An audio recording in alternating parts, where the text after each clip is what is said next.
So the feature tree in this episode of In the Workshop is this spectacular Itoigawa Shinpaku. Now this tree and I have a long history together. I actually worked on this bonsai probably my third year as an apprentice at Fujikawa Koken in Osaka, Japan.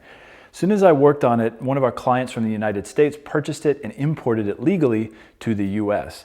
It stayed in his collection for a number of years, then bounced to another collection, and now it's down here at Eisei-en. And this is probably a good 10 years since I last worked on it, but now we have it at my garden here for a short period to kind of get it back in shape, clean it up a little bit, rewire certain branches, and then this tree is actually going to get shipped off to another part of the United States to a new private collection. So it's kind of surreal to work on a piece of material that I worked on in Japan so many years ago and to have it at my own garden now. But it's an honor to get to work on trees like this that are of such high quality and have such a long provenance.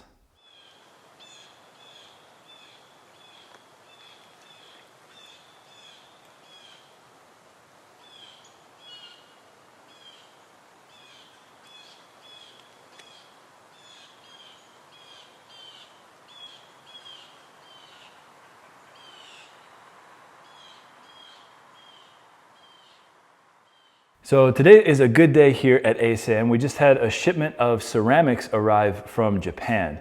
Now these are pots that are actually from Tokoname, which is a very famous area for bonsai pottery in the central part of Japan, actually not far from Nagoya. So I picked these pots out several months ago, had them shipped here, and in the interim, I've forgotten exactly what we have in these boxes. So we're gonna pop these guys open, lay them out on the floor here, and take a look at the ceramics from Tokoname. So I'm really excited to see what's in here, and the great thing is these guys have just arrived in time for the spring repotting season. So we got a lot of trees here that we need pots for, and I'm hoping that a lot of these pots are going to fit those trees. We're also going to be putting the remaining pots here up on our website shortly. So if you guys are searching for ceramics, definitely be checking that out soon.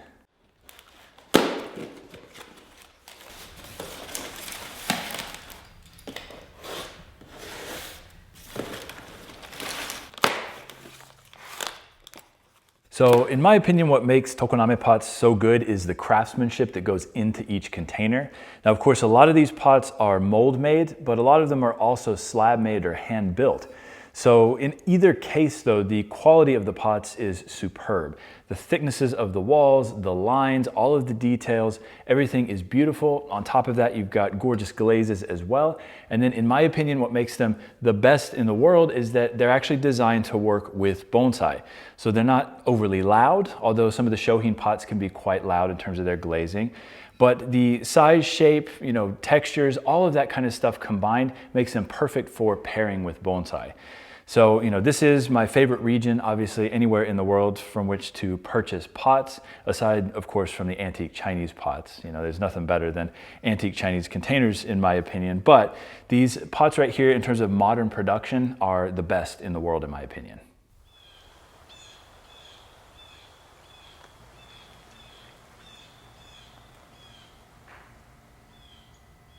All right, so in addition to the Tokoname pots, I picked up a lot of additional antique Chinese pots from another friend in Japan.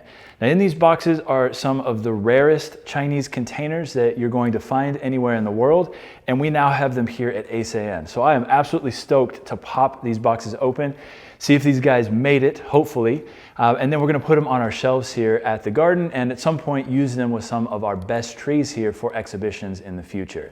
So let's dive into these boxes and see exactly what has arrived.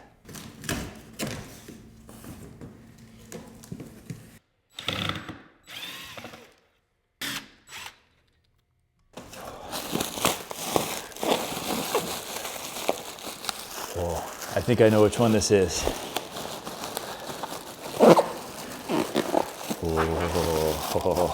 Oh God! No, we're okay. All right, let's see what we got. Let's take it over here. Ooh. I don't think it's broken. I think we're okay. Knock on wood.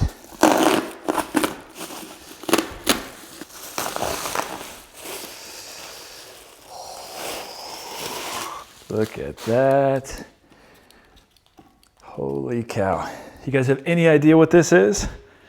This is a nanban pot. Have you ever seen a nanban pot like this? I think most people, when they think of nanban, they think of the round containers that were used as troughs for animals or lids on other ceramic containers, but This too is a true Nanban pot. I have wanted this pot since I was an apprentice in Japan, and we now have it here at Eisei-en. So this pot was originally part of the collection of Mr. Yanai, who is one of our good customers at Fujikawa-san's nursery. And he actually had 2 of these pots in his collection. He sold me one of those pots. So I am super, super stoked to have this here at the garden. これも8は8で何番でややこしい8やけども、これはまたこれで生かしてやるの。これは作が乗りやすいから、この8は。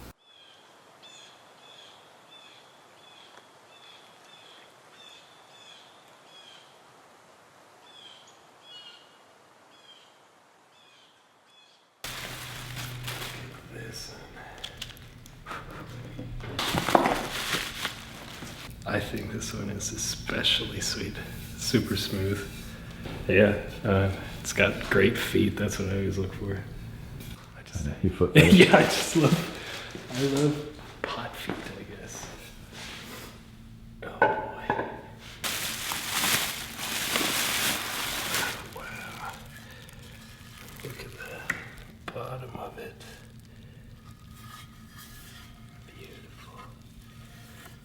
All right, unless you think that I only buy pots from Asia, I do not. We actually have some fantastic pots here that were produced by an American maker, Sonny Boggs. I've been friends with Sonny since I was a kid, actually. I met him in North Carolina at the North Carolina Expo, I think when I was probably 14 or 15 years old. So Sonny actually made these pots for us here at Eisei-en, and these 2 are going to be up on our website here shortly. But what I like about Sonny's pots is that he kind of takes the model from tokoname in terms of the textures, the thickness of the walls, all the craftsmanship, and then he throws his own unique glazes on them and additional shapes and whatnot. So I really like these pots, and I think they're going to work beautifully with a number of bonsai.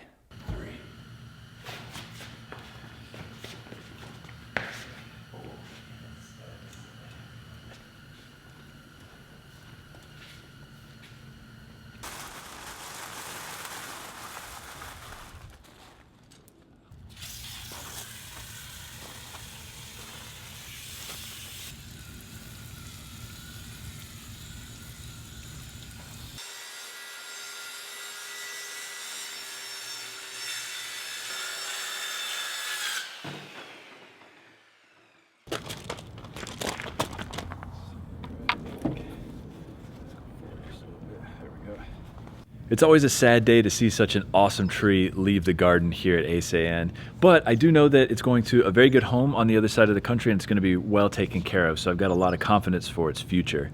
So over the last couple of days, Cameron and I have been building this wooden crate here. We've got a company coming at the end of the day today to pick it up and take it to its final destination. So I'm thinking it's probably going to be about 4 or 5 days in transit, but with it being winter right now, it should be totally fine in the crate. And I'm looking forward to seeing what the owner thinks of it when he actually gets it to his private collection.